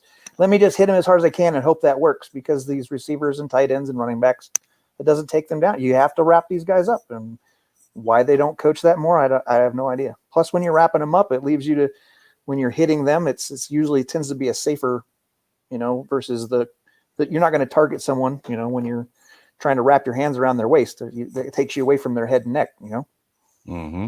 or their legs or wherever. But I know we're on the defense now, but this comment here really, this is something that I was like, what did Nick Mullins do to Kyle tonight? I know Kyle sees 22 about to come in here and get this guy. You got to stop this, right? You're going to stop it now. Nope. And then late in the game, they show Jerick McKinnon. He's clearly there to pick up 22. And instead of getting in front of him and blocking him, he waits for 22 to come to him, and then tries to get a hand on him. He tried to chip block him, or not chip block him, but cut block him, and he just went right over him. Yeah, he just went right. But if he had went to him and did it, it's different then. You know what I mean? But he just stood there and was like, I'm gonna wait. Okay. No, what that, bro? Oh my God. It was so bad. All right, I'm sorry. Back to the defense. My bad. Yeah, look, the defense overall, I still think, I know they gave up 27 points, right? But how much did they really give up, right? Because most of all the long drives, they did their job. The short drives, where it's a lot harder to defend in a red zone, the one time we held them to 3? The next time we gave them a touchdown. Well, 2 touchdowns in the red zone and a field goal, right? Their first 2 scoring drives, it was the touchdown and the field goal. Those were kind of fluky because the refs helped them out a lot on that one drive. Right, that's what I'm saying. And they scored on that one. And then the field goal one was, I believe, a turnover already in there, like the punt or something like that. Right? It was something happened early where it was a turnover, and they were already in field goal range when they got the ball. So they were going to get at least 3 out of that no matter what. And we held them to a field goal. But I can't. Yeah. I can't I think they only scored 10 or 13 points off of actual drives. Like real merit. Yeah. Yeah. I think there was, I want to say 14 unanswered points. No, it was more than that. It was 10-0, and then we finished with 13. Right, but I'm saying that weren't due to penalties that helped the drives, the turnovers in the red zone, the punt, the special teams mishaps. That's what I'm trying to say. So, like, they got the ball in good field position 3 times. That's 21 points right there. Yeah. So even if you just give them 2 touchdowns and a field goal, that's 17 points right there. It was what, 27-10 or 27-13? Sorry, forgot about that last field goal. 27-13. So the first touchdown was a touchdown. Like they had good field position because of the special teams. The guy ran it back, what, 55 yards or something? They were at the 50 or past the 50 on our 40, something like that. So, you know, I'm putting that up against the defense because that's a short drive. I'm not putting that. So, I don't know, man. I get what you're saying though. It's like the Saints really had to earn it. Now I know that they lost Drew Brees at halftime or whatever, but Drew Brees, I mean, the game plan was so good in the beginning. It was so good. I was proud of the defense in the beginning. Like, just they were fearless. Kinlaw probably had one of his best games, and I'm not just saying that because of a sack. Like, I saw him like with 2 guys on him, driving them back. He might not have made a play on the ball or even affected the play, but he had 2 grown ass men on him, and he just waiting to these dudes. I'm like, holy, like this guy, he's a big dude, man. Like that was impressive. That was impressive. And if you listen to him at the presser, he's just like, it was just a sack. Yo, he's a humble dude, man. Like, he just wants to get better. And I can probably guarantee you this in his entire career, that nothing's ever going to be good enough for him. It's always going to be average. Because he's just like, it's bound to come. It's just a sack. And, I just worked my tail off. And because they were like, congratulations on your first sack. How'd you feel? It was 1. It was 1, yeah. Just 1. There'll be more. Don't worry about it. He's definitely going to get better. And, man, when Bosa and him line up next to each other, right, it's going to be havoc. And those are 2 guys that we can count on next year. Well, hopefully, But, then the one play that he did, the break where he dove, like put his arm out. I know he didn't get a hold of the ball, like he didn't hit the ball, but he still distracted the receiver from being able to catch the football. Right. So that was a great play by him. And then he was just hustling everywhere. Yeah. He was just hustling everywhere. He doesn't have like the best motor in a sense of like a long drawn out play, but he definitely doesn't quit on a play. No. I saw some people tonight flat out quit on a play, and it pissed me off. Corners, I saw other linemen. Like it made me pretty angry, but I'm not here to do that tonight. I'm not here to. It's hard to overreact and like bring like vigor when you like. I wish I expected something of this game, and then I could be angry about something or excited about something. You know what I'm saying? But right. Well, we talked about that before. On the pregame. We had pretty low expectations for what we were going to see. That's why I started off this one as, I'm excited because we shouldn't have gotten what we did get from our replacements. They played a hell of a lot better than I thought they were going to be, which made the game somewhat enjoyable to watch. And if it hadn't been for the special teams turnovers, there's a very good possibility we could have came out with a win on this, which no one would have expected. Right. No. I mean, I always expect them to win, but I got to be honest too. I can't sit here. Let me ask you guys a question. What did you guys think about Tarvarius Moore tonight? Moore's 33, right? Yeah.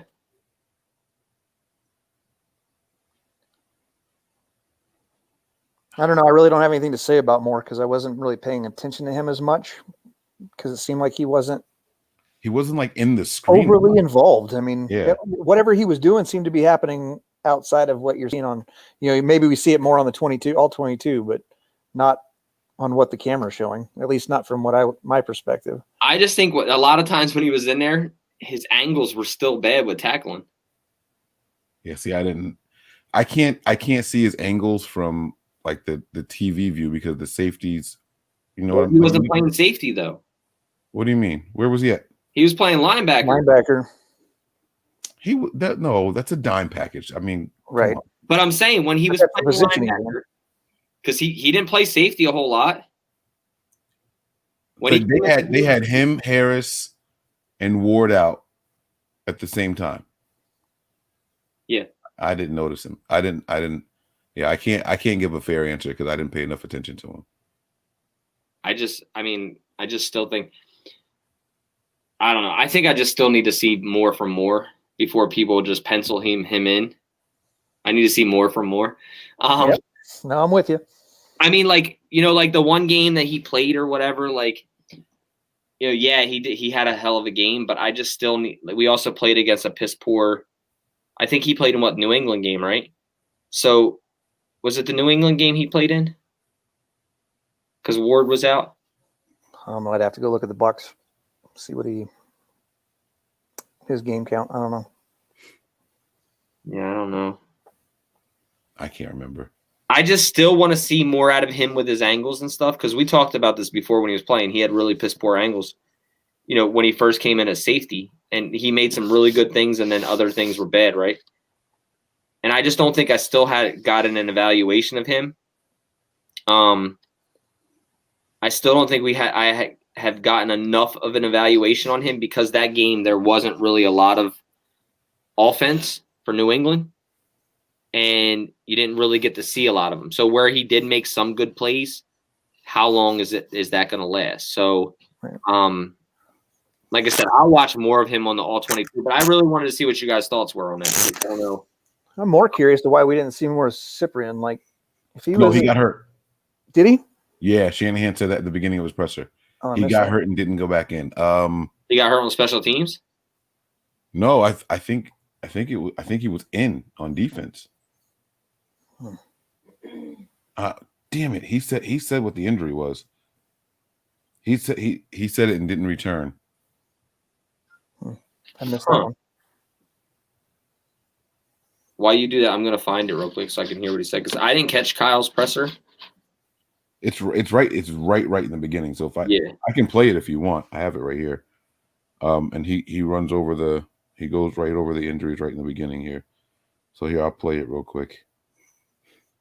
Bum bum bum bum bum. They're probably gonna do a commercial first. Yeah, told you. All right, here we go. Hey, shut up. Skip the sad. Guys, injuries from the game. Cyprian had a hamstring, did not return. Hasty had a broken collarbone. There you go. Broken collarbone. So that was right at the front? Yeah, right when he goes over injuries. That's why I missed it. I heard the Hasty one, but I didn't hear Cyprian. Yeah, Cyprian had the hamstring, did not return. Straight off the top. All right, so another question about the 49ers play a game without a season-ending injury? No. That's what I'd like to see. No. At least one. No, really, though. Another question. What were your thoughts on Quan? So the one play he got hyped on, he didn't even make the tackle. Right? He got up like banging his chest, and I'm like, bro, you didn't make the tackle, right? Like you made contact, right? He's probably like, I told him about that play. They knew it was coming because he told them all the secrets. Yeah, but no, I'm curious. Like, what were your thoughts on his play? Like, do we really miss him? To be honest, I do. I miss the energy. I think that that infectious energy is a tangible thing. Like, you can feel the energy he brings to a defense, and him and Davis playing with each other is going to be a lot of like sparks. You know what I'm saying? It's just like you could see the difference with him on the plays that he was out there. You could, at least I could. But you also got to look at it this way, and let's be honest, Mike. We're not winning football games right now. Energy comes from winning football games. You could be the most hyped person in the world, and you can't fake hype. He went to a team that's winning now, and he's going to bring that energy level that he has, right?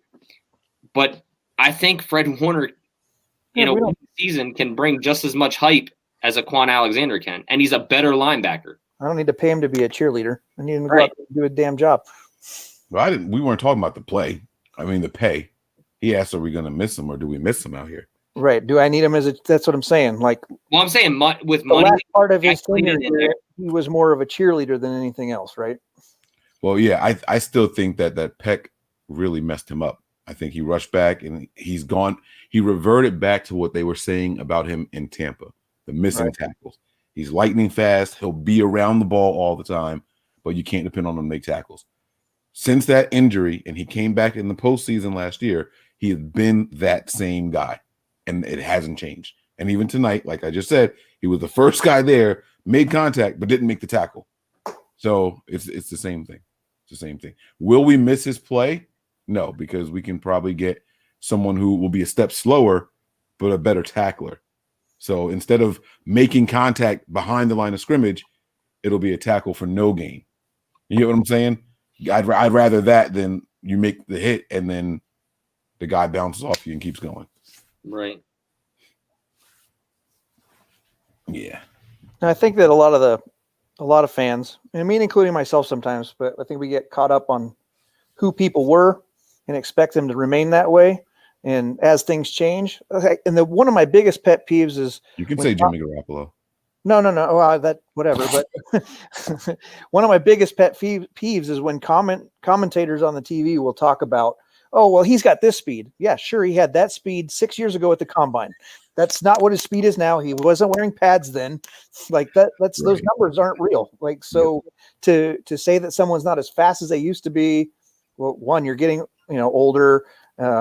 You train for usually 2.5 months, depending on what your bowl season's like, before you go to the combine to do specific drills. That's all those guys do. So yeah, your time's going to be off the charts, but they don't play that fast, Right. And they don't line up that way. Right. Have you ever seen a wide receiver start with his hand in the ground in a racer stance? In chalks? Yeah, no, it's not happening. So yeah, it's not the same thing at all. I agree with you, man. Guys, man, this team was supposed to win the Super Bowl this year. I will agree with Outsiders 408. He did make a comment about McGlinchey need to put weight back on, and I think that he is missing that weight significantly. Did you guys see the play from today? Bro, you heard me when I say he got destroyed. Yo, he flew like 10 yards backwards. Yeah, they snapped the ball. He's just like, it is nuts, man. Throwing up his arm like he's in the universal sign of distress. Right. You see him getting that, but his play today was good. McGlinchey's play was good. You just don't want to see your offensive tackle like just getting blown up like that. You know what I'm saying? But I don't think he had any penalties today. We had a couple penalties on Tomlinson and Williams. Tomlinson hadn't had a penalty all year. He had two today. Yeah, he had two today. We saw Williams get the penalty. Yeah, that was stupid, though. That was stupid because if his hand is down there just because he didn't get in that set, like you even heard the announcer say it. If his hand is down there, he said that, that shows because the way that it looks when a tight end lines up next to you, it looks like you're offline because you're not in a 3-point. Mm-hmm. And he said that it really shouldn't have been called. It was tacky. But yeah, I mean, you have to know, either way. Ross Dwelly, was it Ross Dwelly that had a penalty call as well? Ross had one. It was, what was weird? They said, it's only been 3 penalties on each team, but it feels like more than that. And I'm like, no, it's been more than that. When they announced that during the game, I'm like, bro, it's been more than that. What are you talking about? Yeah, but you also got to think that accepted penalties. Okay. That's true. That is true. So there was only 3 accepted penalties at that time because some of them were denied because the play worked. So they. Mm-hmm. You think we put in a claim on Elfline? On who? Elfline, the guard out of Pat Elfline. Where the from not New England. Oh God, he was a Viking to begin with, wasn't he?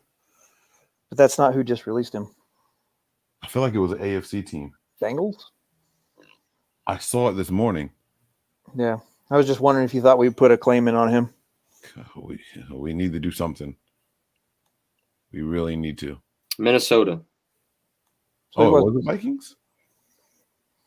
Yeah, he was drafted by the Vikes in the 3rd round. He's an Ohio State boy too. Sean has a contribution here. He says Harris Okay. Harris and Quan can be the all-stars on the Nothing But Air team. I am sorry, guys. Mullins needs to go. What's his win-loss Jets new name? What Is Slug? Yo, everybody's comments are making me drunk tonight. And I haven't even drank. So we played this game at my cousin's house last night, and it's a bunch of random words, but the faster you say it, you hear the phrase it's supposed to be. So it's called incoherent. And when I read this, I felt like that's what it was again.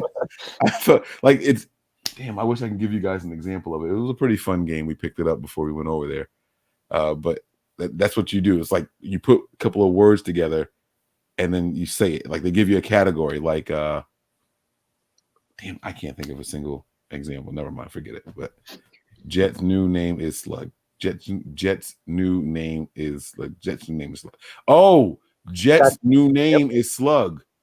Jet McKinnon. Yeah, Slug. Jet McKinnon. Okay. All right. What's his win-loss Jets new? See, I put all that together when I was reading it. Yeah, because there's no period there. No period there. Right. So What's his win-loss Jets new name is Slug. Right. So he's asking how many games has Mullins won and lost. He needs to go. And then separate thought is Jets new name.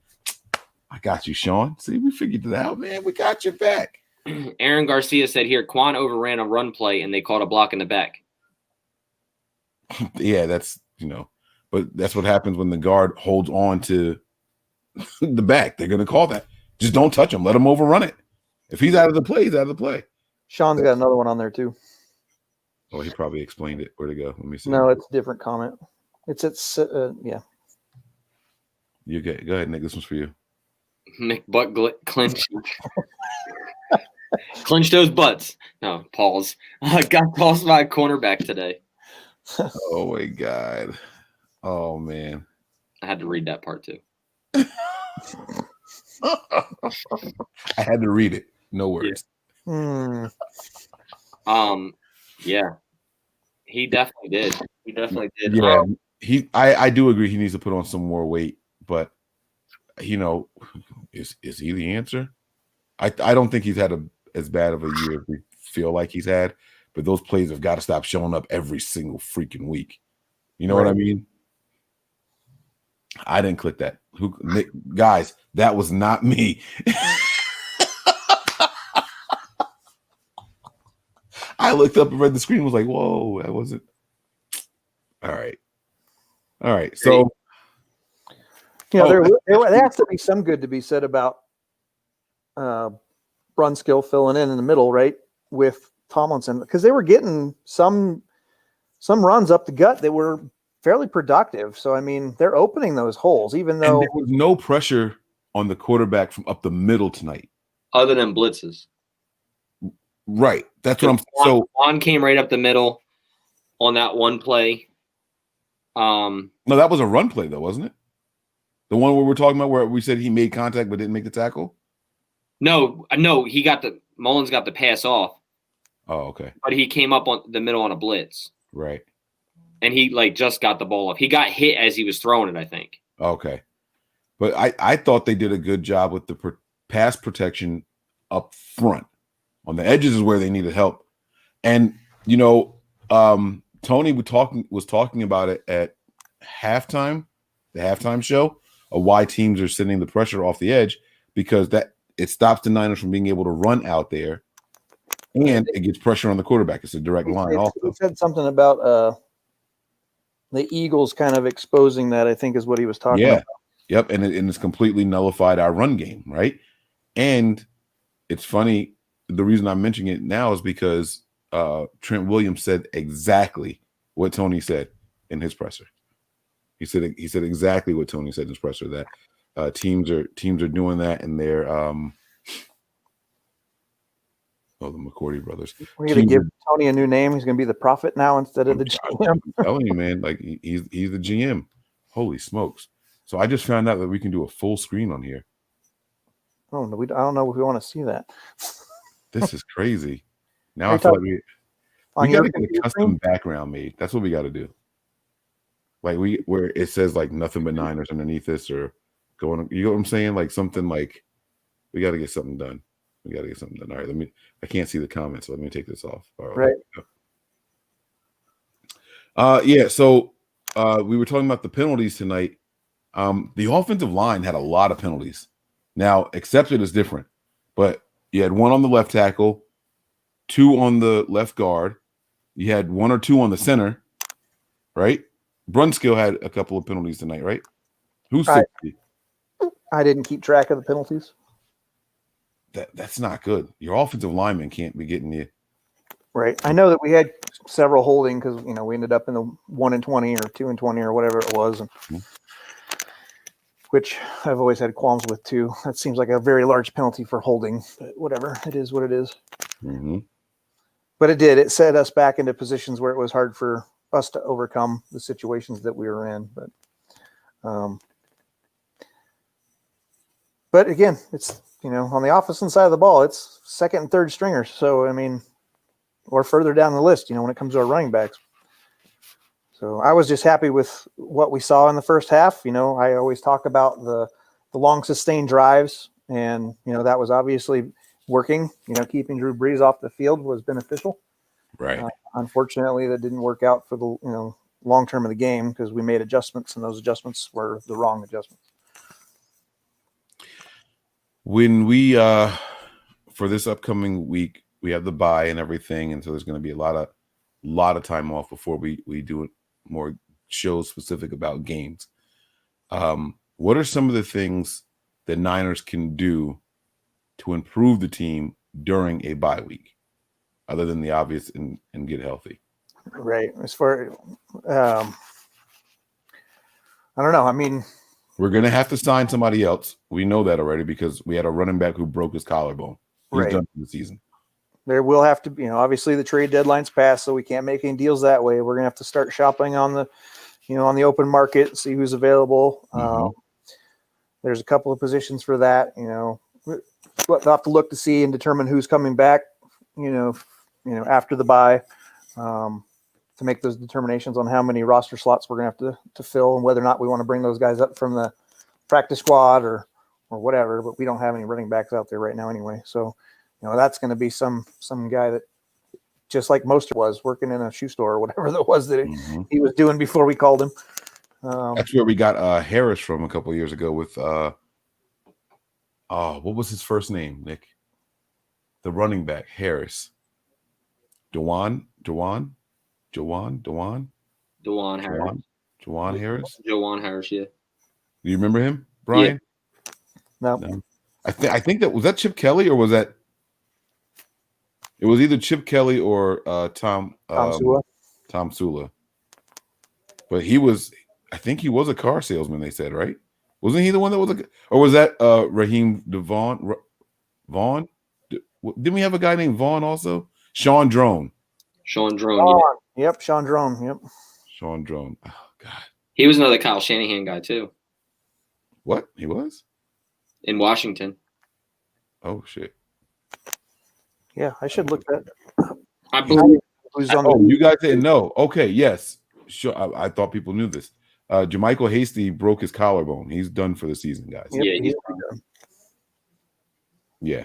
Oh, check that out. See, we forgot to go over the pressers. We watched the pressers and only talked about. We just jumped into it. We didn't do anything about the injuries. My bad, guys. I messed up. My apologies, man. Yeah, Sean Drone. Hasty is done for the year. I did like Walter, but I'm not going to get this. Okay, this is what I wanted to talk to you guys about. Every time a new running back comes in place, like whoever our third back is that night, back one or two will go down. The third guy comes in for just a couple of snaps, looks mad explosive, and we're like, yo, give him the rock. Not getting me this time. Austin Walter, I'm not getting excited about you. Not going to happen because every time it happens, like Hasty just fell off a cliff.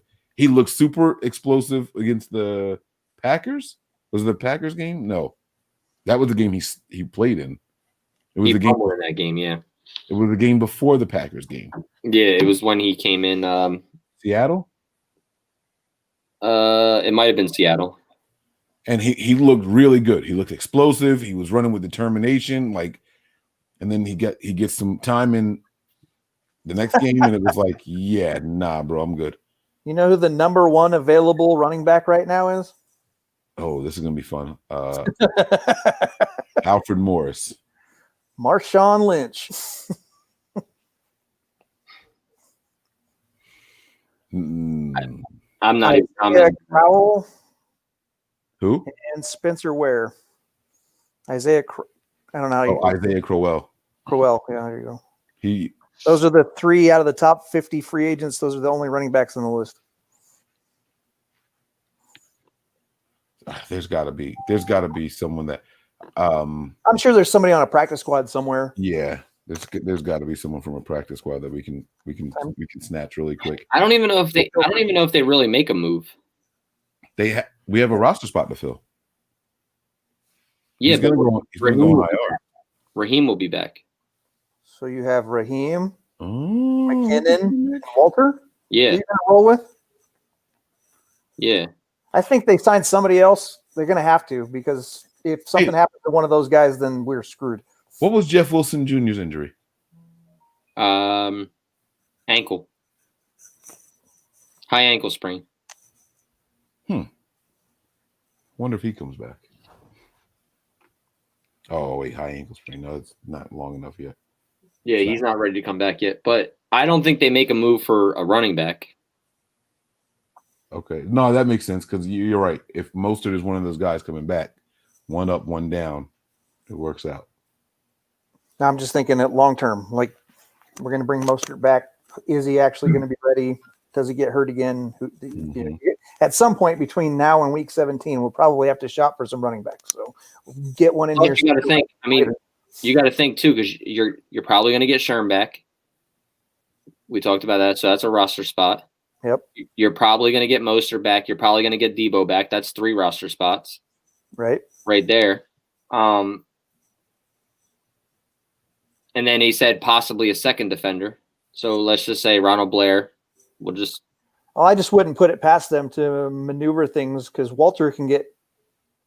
Was he elevated? No, we signed him. He got promoted. He's part of the 53. Yeah, he got promoted. He won't go back to the practice squad. Oh, all right. Well, guys, I'm all tapped out over this. I can't cry anymore.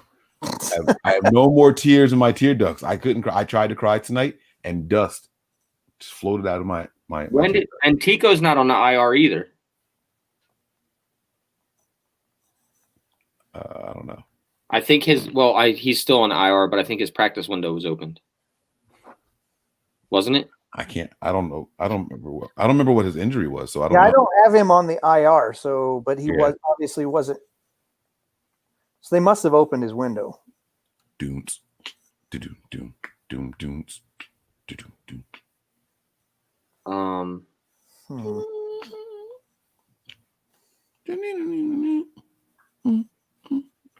Now this is a story. I don't think Jared Hayne will ever come back to America, Ian. And Jared Hayne. I googled Tevin Coleman, and the first question that comes up is Tevin Coleman deaf? What? What the hell have you been searching, man? All I did was put in Tevin Coleman. And then it says, people also ask, is Tevin Coleman deaf? What happened to Tevin Coleman? Where did Tevin Coleman come from? Wait a second. There was a running back in the league that was deaf. That was the guy who played for Seattle, right? I can't remember. Yeah, I think he played for Seattle, yeah. I know who it is. Damn. Why do we're getting we don't care. I don't know. You get sidetracked. I'm so sorry, guys. Michael Thomas wrote a name. Is that who he thinks it is? Mark Nzacha? Is that what that was supposed to say? Sonia? No, it was Derek Coleman. Who? Derek Coleman. Played for Seattle. I'll take your word for it. I just knew that there was. I remember it was like a couple of years ago, like 2 or 3 years ago. Yeah. No, that's like Seattle's the one team that you can play for if you have some sort of a disability. They Damn. I don't know if they like. I don't know if they like to bring in people that other teams won't give a chance because they're not potentially at 100%. However you want to look at it, some people. Well, I mean, I think that when Derek Coleman, when he came out, I remember there was an interview and they talked about how it was almost beneficial to not be able to hear because the crowd noise didn't bother him.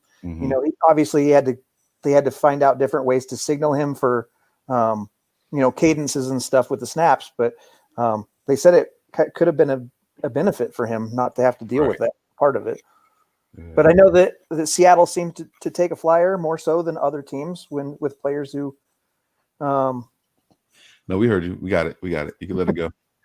I don't know how to say that politically correct because I don't want to be an ass about it. No, I'm going to tease you for it. You got a disability, go to Seattle. They take you over there. Well, I'm just saying, they took – I don't know if – I hope that they would be drafting them on their abilities versus trying to get some newspaper person to write an article about the fact that they're giving someone a chance, the Griffin brothers, right? One of them's missing a hand. And, obviously at that position, that could be I don't want to say detriment, but it could, make your play more difficult, right? Mm-hmm. Obviously he came up through the system and learned how to compensate for his not having a hand. Right.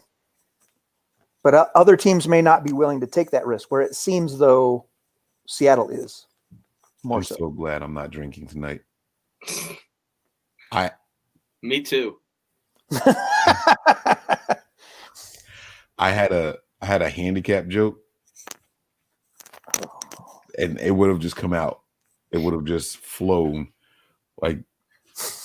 Well, let's be glad that you're able to keep that inside. I almost can't now, so I know it would have come out. I remember Griffin's story, like when he was entering the draft and everything, and listening to the pain that he was in before he had the hand amputated. Like they said that he woke up in the middle of the night and the pain was so bad he went to the kitchen with a knife, was just trying to cut it off himself. Like that, I can't imagine that kind of pain. Right. I can't imagine it. So that's something. That is something, man. That's a fighter. I take nothing away from those players who overcome their inequalities to do that. But it just seems as though for some reason Seattle seems to be the one that always takes the flyers on those guys. Yeah. Well, with the exception of the Rams, I guess the Rams did take the first openly gay player, right? It's not a handicap. Okay. Yeah, that's guys, thanks for watching the show tonight. I'm not saying it's a handicap. I'm saying it's something that's different. It's outside of the norm of what most of the NFL looks for. I'm really glad Mike's not drinking tonight because that was But you're not understanding what I'm saying. That's not a handicap, Brian. It was a handicap. And if somebody took it that way, I apologize, but that is not what I was trying to say. The truth is, bro. The truth is, Michael Sam was trash. He was not good. It's bad because he won some kind of award for being a defensive player of the year for whatever conference or division or whatever he was in. Then it was like 2 years before he went into the draft, but he had a show lined up with Oprah before he got drafted and all that kind of shit. Like, I think he let that get to his head. Like, you might be the first openly gay player in the NFL, but you're not the first gay player in the NFL. Like, right. Just because it just hasn't been shouted from the rooftop and articles written about it doesn't mean it's a thing. But yeah, so all right. I have to start shutting up now. Yeah, I'm going to hand me my pink slip after the show, so that's cool. Nah, you're good, bro. It can't be worse than some of the stuff we've said before, so it's all good. It's all good. Yeah. Any other thoughts on the game? Not on the game. While you were gone, I asked, what can the Niners do during the bye week to improve the team? Start scouting. Other than get healthy,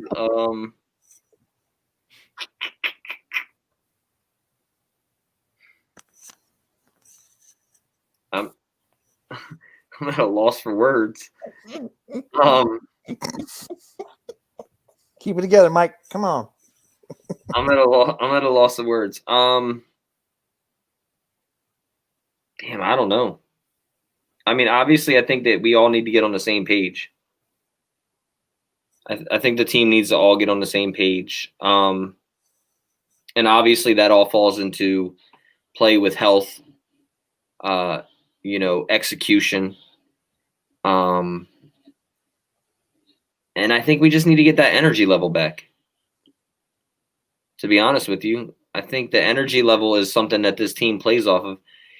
I know Tony's had mentioned it, man, but I really think it kills the Niners not playing with fans. I know it's not an excuse, but it's definitely a mindset for them guys. Yep, having the faithful there. I mean, I've been saying that since the beginning.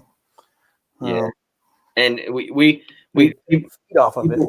You said, Brian, start scouting, but this team's already been scouting. No, I know. I just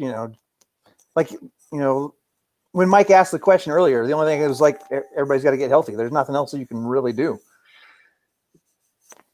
Yeah, one of my buddies, GI Skills, Frank, he texts me, he says, "I'm so weak." Brian said being gay was a handicap. I did not say that. Those words did not Those come are out. not his words. I know. He just texts me that. That shit's so funny. Yeah. Oh, we're gonna get. All right, guys, can we go, please? Can we please go? Do you think the Niners, real quick though, before we do get out of here, do you think the Niners ever get fans back in the stadium this year, or do you think stadiums start cutting fans again? I Well, think you're more likely to see the numbers reduced than increase. Right. Yeah. I mean, everybody was telling me that after the election it was going to be cured. What happened to that? Is that? Oh wait, we're still technically in the election. The election's technically not over till January. Right. Okay, so We maybe got to wait for the Electoral College to actually do their part. I was told November 21st, COVID's going to disappear. You'll see. I heard that too from a lot of people who were supporting specific candidates. Yep. I'm not saying that shit. In the medical field, I know this shit's real. I don't think it's a hoax. I don't think it's a joke. Yeah, I've had to say goodbye to a lot of patients, so it's not a hoax. Definitely not fake news. Yeah. I think, and that's across the league. I mean, I think that you're going to see restrictions get put back on the stadiums across the league. It's not just a Santa Clara thing. Mm-hmm. This is a very good comment here from Marine Ranger here. I hope these guys stay off the COVID list. This is going to be the first time that these guys are like. That's a very good point because they're not, this is their time to be away to do their own thing and kind of recoup and whatnot. And so they're not going to be underneath necessarily a regiment that they're normally under. Mm-hmm. So that's a very valid point. Something that I really hadn't thought about. Yeah. Or just until you read that. Yep. So great comment here, man. Thank you for that. And the contribution. They have to be responsible. This is going to find out who's really concerned. I mean, now the good thing is you have plenty of time to pass another test and all that kind of stuff. You know what I mean? Like you got a lot of time to get over stuff, but that doesn't mean like, let me just go get it real quick and I'll be right back. It's not a drink from the store. So they do have to be cautious and mindful of what they're doing while they're out there enjoying their bye week. Yeah, shit's no joke, man. Wear your masks. Mm-hmm. Take the politics out of it and think about a loved one. Yeah. So. Yep. Now, Nick, you asked a question. Did we answer your question? You said real quick something. Yeah, it was about the fans. Yeah. Okay. All right. You're right. Yeah, so I'm good. I'm gonna try to do a fan show this week. We're probably gonna end up doing more than one. We have to. Yeah, I want to kind of get. I know. I think we should start doing this thing, Mike. I think we should start bringing a representative, search around for Niner Empire groups, and bring a representative of each group on all over the world. I think maybe we should start and get to know like the president or, about their chapter and if they're in that area so that we can get their names out there. I think we that's something that we could probably do for our chapters that are out there. Get a hold of their president or whatever and say, we're going to spotlight a chapter this week, once a week or something. Or we can do a couple of those shows this week and we can bring a couple of them on at the same time and spotlight a chapter around the world so that other people learn about chapters in their area. That when they do have watch parties and things like that and things they do, we can bring them on. So maybe we can do something like that too. I would like to know how clubs have been affected by COVID this year. Yeah. So, yeah, I would have some good questions for some. The problem is I'll probably ask the same question over and over. Like, you know we what I get mean? a little insight. I mean, Nick goes to the parties or the gatherings of the New Jersey people, right? Yeah, I try to show as much love as I possibly can to chapters in New Jersey because I'm near them. But there's a ton in Cali. There's some in Missouri and Oklahoma and Right. No, I'm just saying that Connecticut. what Mike was talking about, you're exposed to that firsthand. You get to see what the clubs might have to deal with in order to get their functions to happen or whatever, Right. And that's what I was saying. Maybe it just spreads a little bit of awareness as to where people are located in case people don't know. I mean, you can go to NinerEmpire.com or 49ers.com and look up the chapters. But maybe just, get a little bit insight on their chapters and what they do. And, maybe somebody will, be interested in joining a chapter and doing watch parties when this whole COVID thing is over and stuff like that. But I think it'd be a good support system showing love to all those chapters out there. So, because they're all over the world. So I think that'd be something we should do.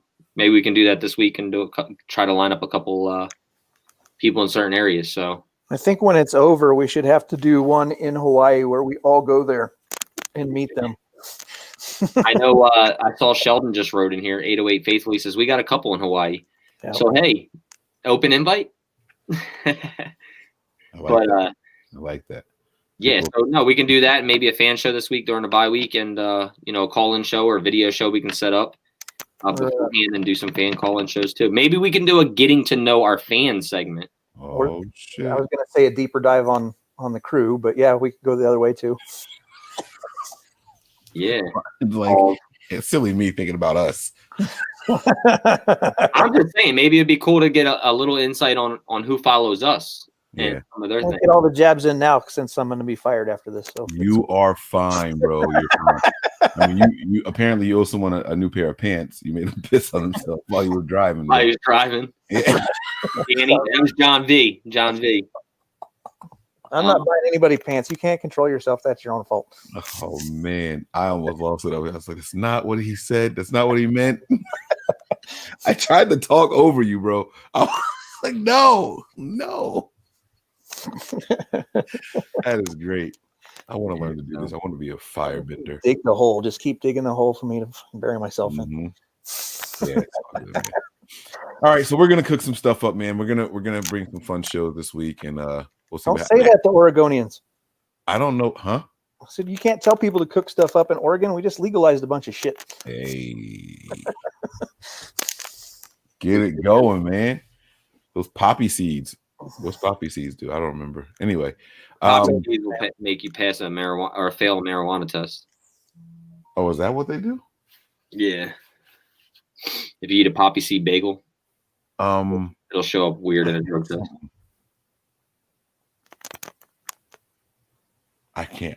People keep saying you should get Rambo on. We've tried to get Rambo on the show. Rambo said that his producers won't let him.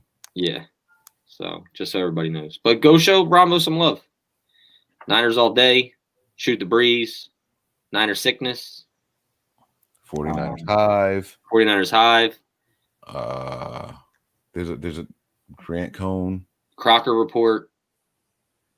There's plenty of coverage of the team out there, man.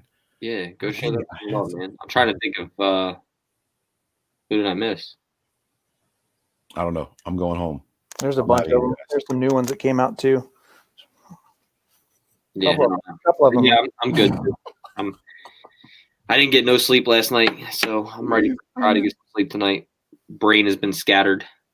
Yeah. All right, man. Let's get out of here, guys. Everybody out there, be safe. We will see you guys soon. Bye week is here. I don't know if I'm on call this week or not, so I have to figure this out because I don't know if this guy quit or not. So I'll find out in the morning, but we'll get something together. I got it. I mean, if you are, we can figure something out. Yeah, I'm not at home. I'm at home and the camera goes off. I see you, Raphael. Oh, I got to ask you guys a question off camera. All right, let's go. All right, guys. It's been a lot of fun. I don't have anything else to say. My final thoughts are we'll see you guys a lot this week. Yeah. I'm good too, man. I don't have anything else. Wear your mask, man. Think of yourself and others. Stay safe out there. And yeah, that's pretty much all I got. Ryan? Love y'all. I hope I get to see you again. Prepare for glory. Anticipate pain. But always remain faithful. We out of here.